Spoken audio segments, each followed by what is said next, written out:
Hello and welcome. My name is Jim Biggins. I'm with the Alpha Media Group of radio stations. We're going to talk some summer fun today. So if you don't have your summer calendar absolutely filled up, or actually you can bump some things out of the way because we have some events going on.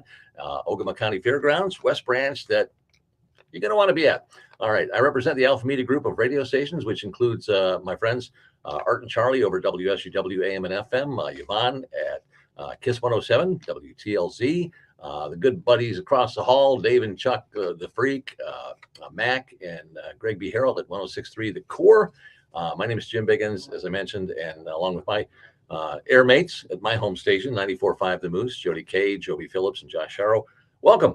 Let me bring in right now the chairperson of the marketing and advertising for the Ogemaw County Fair and all the associated activities they got going on during the summer. This is Corey Wangler. Corey, good morning. How are you?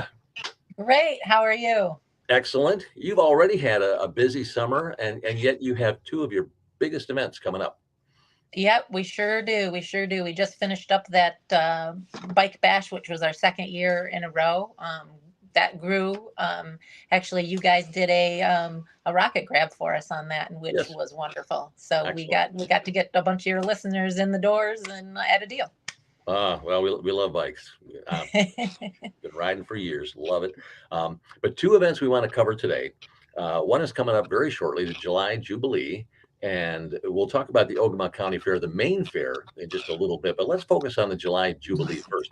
For anybody who's kind of unfamiliar with that, the fair, it's kind of obvious what goes on at a fair. What about the July Jubilee? Well, the July Jubilee is encompassing two events that we used to do. We took it and brought it together under one event, the 4th of July and the Christmas in July. So this year we've taken it and we're running it, as you can see across the bottom of the screen, July 13th or July 12th and 13th and 14th.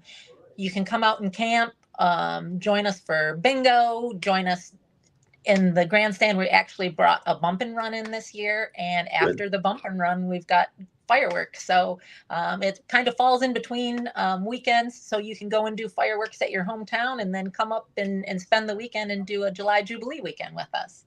That's very awesome. Now when you're combining a Christmas in July, we know the fireworks part of it. Tell me more about the Christmas part of it. Well, so we've got that beautiful antique village on the grounds, so we're decorating that up all for Christmas. It'll be lit up with lights at night, and we've got our Christmas figurines and things that we'll be putting out there, as well as those campers that want to come and enjoy the Christmas events. They can do a Christmas decoration around their campsite, and with that, they'll be entered in a contest. So, Nice. Yeah, prizes for the best decorated site.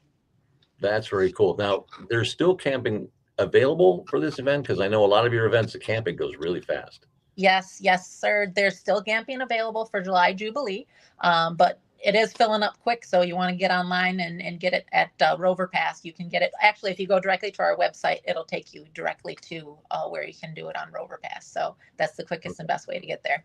Very excellent. Is this the first year you've combined the two? Yep. Last year we did a 4th of July. It was kind of a quick spur of the moment, but it turned out great. We filled the stands. It was all free. Filled the stands, opened up the concessions to sell hot dogs and things, and had a big group out there to watch. So this year we decided, instead of trying to separate, we divide and conquer, we're bringing it all together and worked as a team to bring it to give everybody something, so that, bringing in the 4th of July and the Christmas in July and bringing in another weekend, it gives you more to do. It must be kind of fun for the kids to try and explain to them, okay, we're going to have some July 4th and we're going to have some Christmas, because they're like, what? Yeah, because we're actually working on a Santa too. So Santa hopefully will be in the antique village, so the kids can be reminded that they still got to be good this summer too. Well, my understanding is this time of year he's not too busy, so hopefully he's available. Yeah, hopefully he'll make it down. We're kind of counting on that. All right. Anything more on the July Jubilee that we've missed so far? I don't think so. I mean, it's going to be great this year. Looking so forward to it. Well, let's talk a bit then about the Ogemaw County Fair. This fair, you guys are blessed to have like one of the greatest fairground areas in the state to hold something like this. Anyone who hasn't been there before will be, I think, pleasantly surprised at how beautiful it is and how well things are laid out. Um, what do you want to talk about with regards to the fair this year? Are there new things you've added? Do you want to highlight some of the schedules items?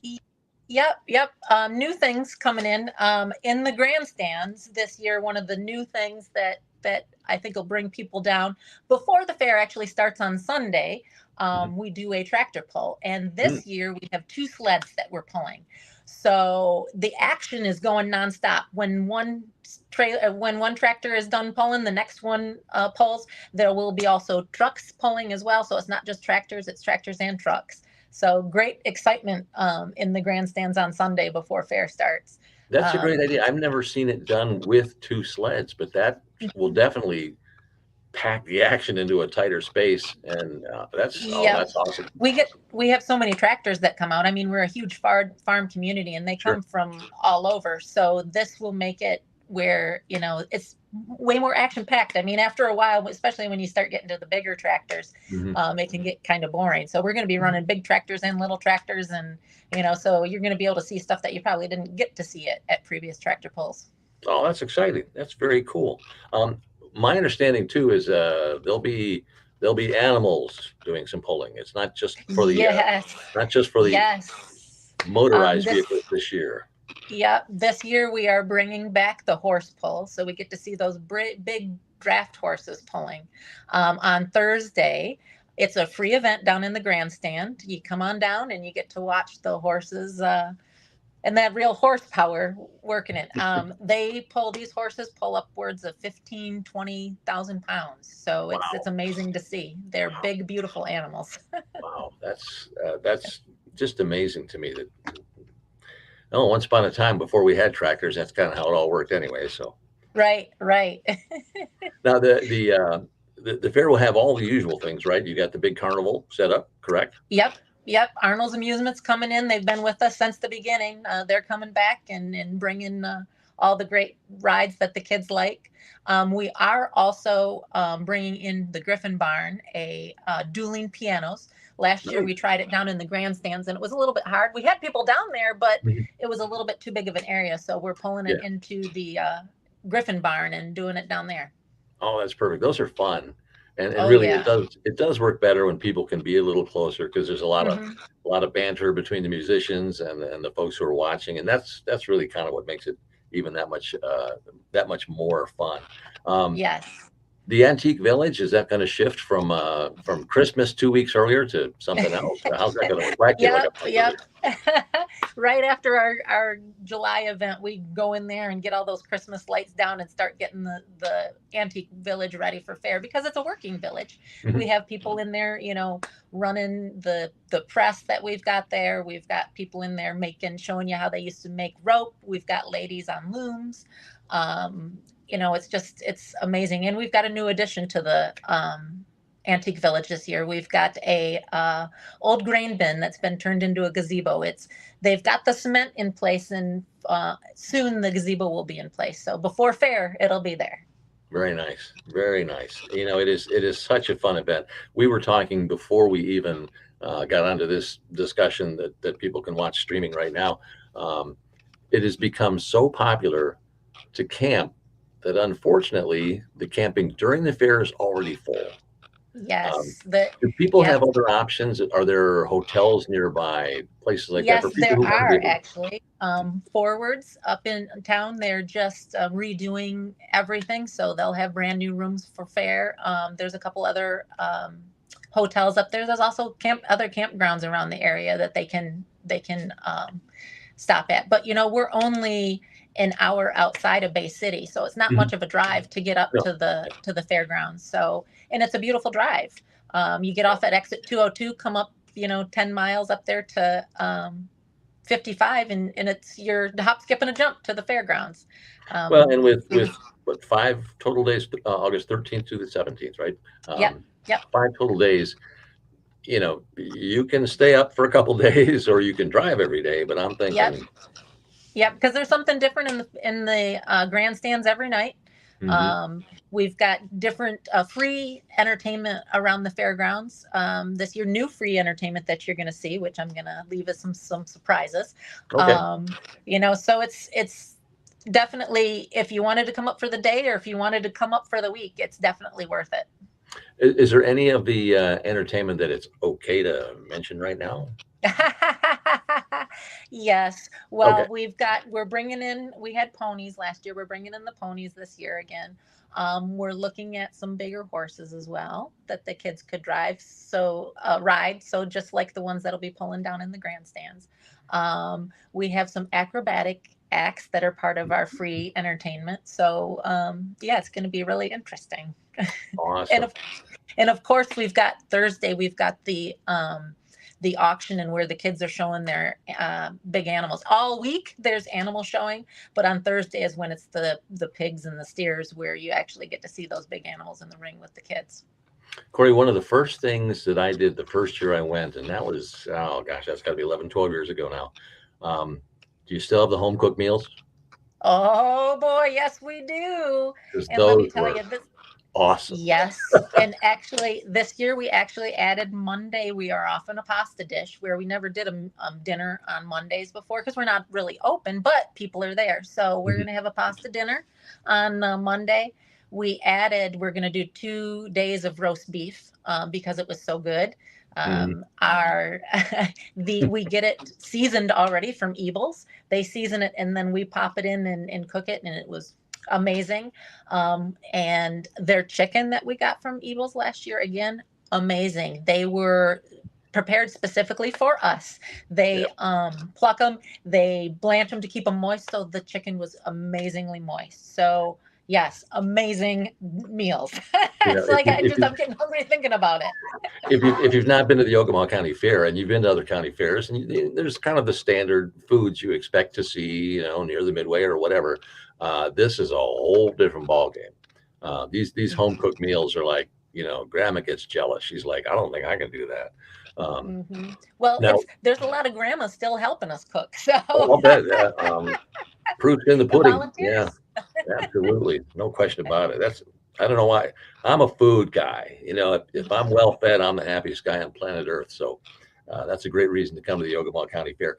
Any favorite experiences over the years from the county fair for you? Well, there was one real interesting event that I got to see. I was watching the kids in the ring, and it Mhm. was actually the practice run. There was a little girl. She was probably only 4 foot tall and maybe 80 pounds wringing wet. Oh boy. And she had this big 1,800-pound steer that she's trying to control. And he got a little bit spooked and he jumped a little bit and pulled her down. Well, her mom was standing there behind the gate. I saw her jump between the slats of the gate, go in there and grab her daughter by the feet and pull her out from underneath the steer to prevent her from getting stepped on. It was the most amazing new Yep. sport that we could have at the fair. I think if you could probably round up a bunch of the 4-H moms and say, "Tell me your favorite crazy animal story," and every single one of them would have one. Oh, yeah. There you go. I Put mean, that on the schedule for next year. yes.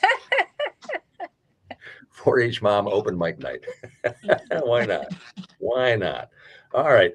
For people who have interest in going, can they get tickets in advance? Do they just get Yep. them when you get there? What's the best way to do that? Yep, we do have tickets available pre-sale on our website, on our Facebook as well. You can find the link to go and to buy those for the entrance, which a week entry is, I believe, $10. A grandstand pass, not concert, is $10. Mhm. Kids, I believe, are $5. So it doesn't cost a whole lot. You can bring Oh, the family out, and actually there's passes that you can purchase to get a deal as well. So you can check it all out online on our website. that's great. At a time when entertainment in a lot of ways has gotten expensive, the folks at the Ogemaw County Fair have done a fabulous job of keeping it in reach for families. And the memories you create, those are priceless. So if Hmm. you've not been, Ogemaw County Fair is August 13th through the 17th. Any other highlights I've missed? I don't think so. I think we got it. the grounds are looking even more beautiful, more and more things happening, trees getting planted. And Mhm. so it's just, you got to come out and see it because it's not the same as it was last year or the year before. It's such beautiful grounds. I don't know whose idea that was at the beginning of this whole process, um, but it really is. I mean, I'm sure there's a lot of other counties just shaking their heads like, "Oh, how come we don't have what Ogemaw got?" And Yeah, then every year that our board members go to the state mhm, event, everybody, when they see that we're from Ogemaw County, they're like, "Oh my God, you've got such beautiful grounds!" And yeah, yeah, it really is. It's pretty outstanding, I have to say. Looks like I may have lost contact briefly there with Corey, but I think we've got everything that we need to. Remember, they do have a website and a Facebook page for the Ogemaw County Fair, and even if you just simply Google Ogemaw County Fair, it'll all be there. The new schedule, I understand, will be published soon for this year's event. And just to remind you that before the fair, in case you're just tuning in, we were also talking about the July Jubilee special event that is coming up this month, the 12th through the 14th. So Corey's back. I was just kind of recapping for anybody who might have missed the early portion there. Um, but I think there's an awful lot of fun coming up in West Branch, 12th through the 14th of this month for the July Jubilee, and then 13th through the 17th of August for the county fair. Did I miss something? Oh, I think we lost Corey again. Okay. Well, the information is on the crawl on the bottom in case you want to just go ahead and scribble that on your calendar so you know when these events are coming up, and get all the rest of the details at their website or on their Facebook page. And thank you so much for spending time with us today.